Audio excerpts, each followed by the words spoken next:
Bonsoir à toutes et à tous, Friday Links numéro 25. Cette semaine, une fois n'est pas coutume, c'est encore les Nollandais qu'on va retrouver à l'honneur dans la rubrique Créa, avec deux courts-métrages réalisés par Post-Panic, le Postman et le retour du Postman. Vous allez voir, c'est absolument apocalyptique. Je vous propose ensuite de visionner le showreel de Method, un studio d'animation basé à Santa Monica en Californie. Un nouveau clip de SLCO pour le grand mix de Radio Nova. Pour mémoire, je vous avais déjà proposé le clip de Romain Sego pour le grand mix que vous devriez retrouver dans les Friday Links numéro 2. Vous êtes créatif, vous vous retrouvez chez votre client pour prendre un brief, et votre client c'est la sécurité routière. Et votre brief concerne un panneau qui doit permettre de s'arrêter aux intersections. Lifechangingbox.com, un nouveau site pour la marque Sharp, avec de très belles images en slow motion d'une batte de baseball qui tape un petit peu sur tout et n'importe quoi. Against All Odds, qui est un réalisateur dont le nom pourrait se traduire par Envers et contre tous, a réalisé une série de clips pour Coq Zero à base de doigts, de langue et de neneuil. C'est assez décalé et vous allez voir, ça fonctionne plutôt bien, à part peut-être la version française qui est assez curieuse.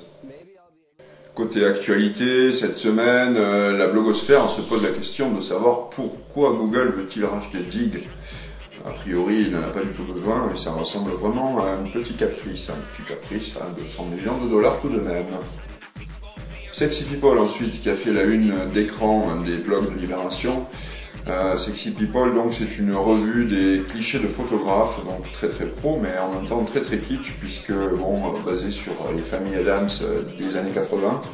Encore qu'on y trouve quelques stars assez incongrues, du type la famille Grimaldi ou encore David Arnold, le compositeur anglais, qui ont posé donc pour des photographes lambda.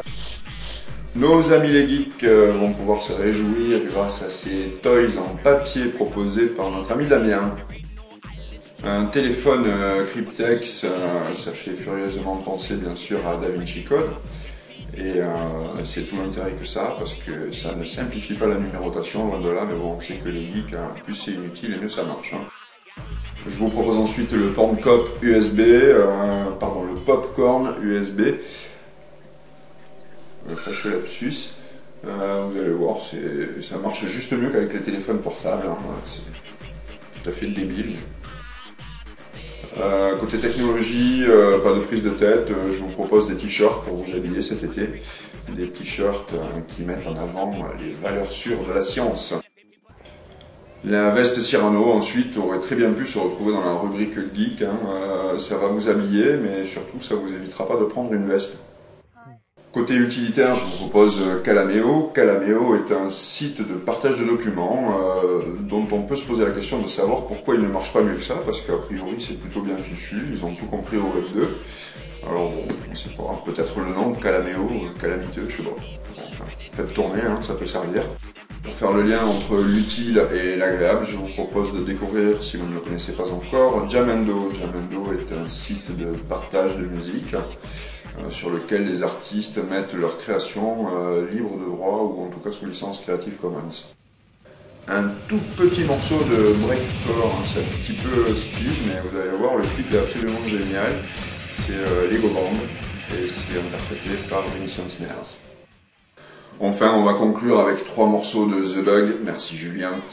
Et le premier donc avec Tipa Irie, le second et le troisième avec Warrior Queen dans 2 versions différentes de Poison Dart.